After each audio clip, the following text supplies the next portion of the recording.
नमस्कार, मैं Nikesh Kumar excellent coaching centre के इस यूट्यूब चैनल में आप लोगों का स्वागत करता हूं।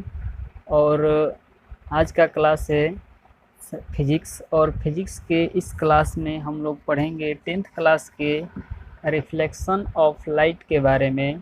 रिफ्लेक्शन ऑफ लाइट के बारे में पिछले 2 वीडियो बनाए हमने, और उसमें आप लोगों को दर्पण के बारे में पढ़ाया था। आज हम लोग जानेंगे प्रतिबिंब के बारे में। इससे पहले जिसने भी हमारे चैनल को सब्सक्राइब नहीं किया है, सब्सक्राइब कर लें, ताकि आने वाली नई वीडियो की हर नोटिफिकेशन आप लोगों तक पहुंचती रहे। चलिए आज का क्लास शुरू करते हैं। तो आज का क्लास है हम लोगों का प्रतिबिंब। सबसे पहले क्या पढ़ेंगे हम लोग? प्रतिबिंब। प्रतिबिंब क्या होता है? प्रतिबिंब यानी कि इमेज। आज हम लोग जानेंगे इमेज के बारे में। तो सबसे पहले देखते हैं प्रतिबिंब होता क्या है। तो प्रतिबिंब किसी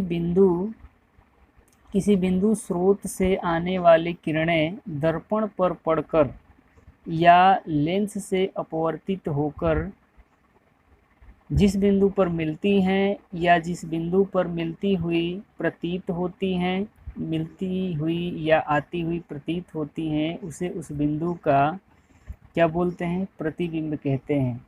समझ गए होंगे। मान लिया कि ये एक बल्ब है यहाँ पर, और यहाँ पर कोई दर्पण है, यहाँ कोई वस्तु रखी हुई है, यहाँ कोई वस्तु रखी हुई है। तो यहाँ से जो वस्तु पर किरणें पड़ती हैं और यहाँ से निकल कर के दर्पण से जाकर टकराती हैं, टकराने के बाद ये परावर्तित भी होती हैं। तो ये जिस बिंदु से आती हुई प्रतीत होंगी, वही बिंदु जो है इस वस्तु का प्रतिबिंब होगा। या मान लीजिए दर्पण में, लेंस में, या कुछ भी हो।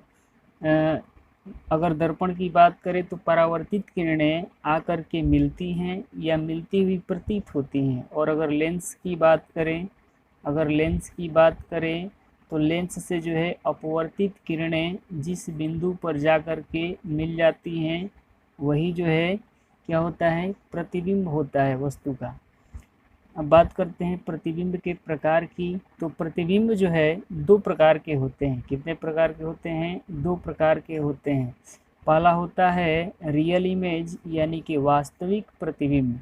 रियल इमेज, इसको इंग्लिश में बोलते हैं रियल इमेज, यानी कि वास्तविक प्रतिबिंब। वास्तविक प्रतिबिंब किसे कहते हैं? तो वास्तविक जो वास्तव रूप में बनता हो, यानी किसी बिंदु स्रोत से आने वाली किरण परावर्तन या अपवर्तन के बाद जिस बिंदु पर मिलती हैं, और वो भी वास्तविक रूप से, यानी कि जिस बिंदु पर वास्तविक रूप से मिलती हैं, उसे वास्तविक प्रतिबिंब कहते हैं।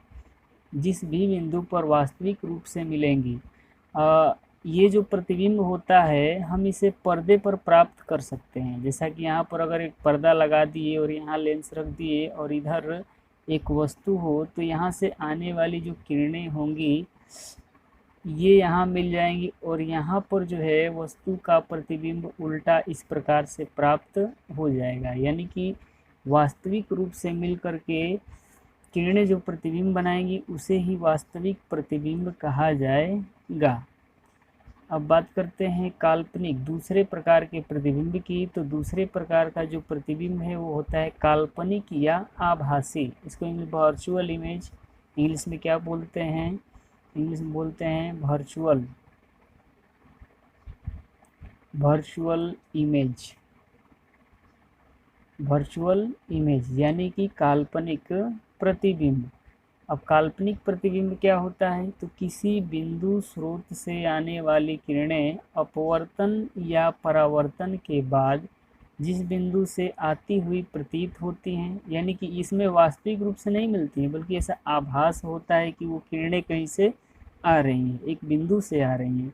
यानी कि एक बिंदु से, जिस बिंदु से आती हुई प्रतीत होती हैं, उस बिंदु को ही, यानी कि उस बिंदु पर ही वस्तु का प्रतिबिंब बनता है, और उस बिंदु को ही काल्पनिक प्रतिबिंब कहा जाएगा। आप लोग समझ गए होंगे कि वास्तविक प्रतिबिंब क्या होता है और काल्पनिक प्रतिबिंब क्या होता है। तो वास्तविक प्रतिबिंब अगर देखना हो तो एक नया सा चम्मच लीजिए और उसे में अपने चेहरे को देखिए, उस आगे करके, पीछे के साइड से नहीं, अवतल वाले भाग में, तो वास्तविक प्रतिबिंब दिख जाएगा। वैसे हम बात करेंगे आगे कि प्रतिबिंब वास्तविक कब बनता है और काल्पनिक कब बनता है। तो वास्तविक और काल्पनिक, आप लोग समतल दर्पण में रोज चेहरे को देखते हैं तो वो आईना जो होता है समतल या अवतल होता है, तो उसमें काल्पनिक बनता है। हालांकि उसमें वास्तविक भी बनता है, लेकिन कब बनता है इसका कंडीशन है। उसके बाद अब जान लेते हैं कि वास्तविक प्रतिबिंब और काल्पनिक प्रतिबिंब में अंतर क्या है। अगर आप लोग डेफिनेशन पढ़ लेते हैं और अच्छी तरह से समझ जाते हैं तो अंतर करने में कोई प्रॉब्लम नहीं होगी। तो वास्तविक प्रतिबिंब और काल्पनिक प्रतिबिंब में निम्नलिखित अंतर है।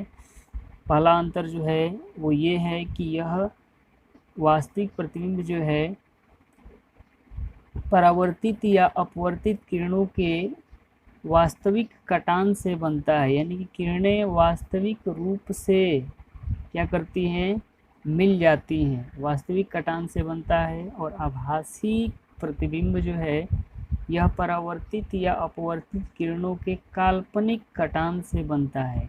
किससे बनता है, काल्पनिक कटान से बनता है। दूसरा अगर अंतर देखें तो दूसरा अंतर ये है कि वास्तविक प्रतिबिंब हमेशा उल्टा बनता है, जबकि काल्पनिक प्रतिबिंब हमेशा सीधा बनता है। और ऑब्जेक्टिव क्वेश्चन कुछ इस प्रकार से पूछे जाते हैं कि वास्तविक प्रतिबिंब बनता है हमेशा या हमेशा बनता है, और ऑप्शन दिया रहेगा उल्टा, सीधा, कभी उल्टा कभी सीधा या हमेशा सीधा। तो आप लोग याद रखेंगे कि वास्तविक प्रतिबिंब जो है हमेशा उल्टा बनता है, काल्पनिक प्रतिबिंब हमेशा सीधा बनता है। उसके बाद तीसरा अगर अंतर देखा जाए तो इस प्रतिबिंब को पर्दे पर प्राप्त किया जा सकता है, लेकिन काल्पनिक प्रतिबिंब को पर्दे पर प्राप्त नहीं किया जा सकता है। चौथा अंतर देखें तो यह दर्पण में आगे एवं लेंस में दूसरी ओर बनता है। वास्तविक प्रतिबिंब जो है दर्पण में आगे एवं लेंस में दूसरी तरफ बनता है, और काल्पनिक प्रतिबिंब जो है दर्पण के पीछे और लेंस में वस्तु की ओर बनता है, यानी कि वस्तु जिस तरफ होती है उसी तरफ उसका प्रतिबिंब भी बनता है।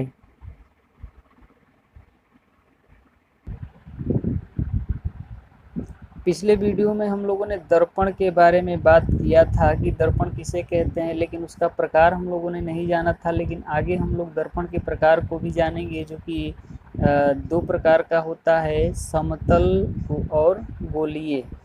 तो सबसे पहले देख लेते हैं समतल दर्पण जो होता है उसमें बनने वाले प्रतिबिंब की क्या क्या विशेषताएं होती हैं या गुण क्या क्या होते हैं।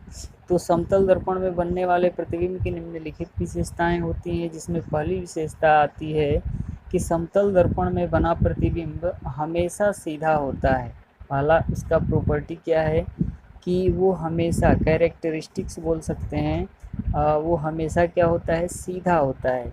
दूसरे अगर गुण की या विशेषता की बात करें तो समतल दर्पण में बना प्रतिबिंब काल्पनिक या आभासी होता है। चाहे एकदम सिंपल है, जब सीधा है तो वो काल्पनिक ही होगा। उसके बाद इसे पर्दे पर प्राप्त नहीं किया जा सकता है। वो क्यों नहीं किया जा सकता है, क्योंकि यह वास्तविक नहीं है। अगर बात करें चौथे विशेषता की तो यह समतल दर्पण के पीछे बनता है। और पांचवी विशेषता की अगर बात करें तो समतल दर्पण से जितना ही पीछे वस्तु को रखा जाता है उतना ही दूरी पर उसका प्रतिबिंब भी बनता है। अर्थात समतल दर्पण में प्रतिबिंब की दूरी और वस्तु की दूरी आपस में बराबर होती है। यानी कि अगर क्वेश्चन हो ऑब्जेक्टिव में कि समतल दर्पण में बने प्रतिबिंब और वस्तु में क्या रिलेशन है, तो वो रिलेशन ये है कि वस्तु दूरी प्रतिबिंब की दूरी के बराबर होती है। उसके बाद अगले विशेषता की बात करें तो समतल दर्पण में बना प्रतिबिंब वस्तु के आकार के बराबर होता है, यानी कि जितनी बड़ी वस्तु होगी उतना ही बड़ा उसका प्रतिबिंब बनता है। उसके बाद सातवीं विशेषता की अगर बात करें तो समतल दर्पण में बना प्रतिबिंब ऊर्ध्वाधरतः एक समान परंतु पार्श्विक रूप से उल्टा होता है। ऐसा हम लोग प्रैक्टिकली रोज देखते हैं। आईने में जब चेहरे को देखते हैं तो दायां वाला कान बायां दिखाई देता है और बायां वाला कान दायां दिखाई देता है, यानी कि ऊर्ध्वाधरतः सीधा होता है लेकिन पार्श्विक यानी कि सामने से देखने पर वो उल्टा होता है।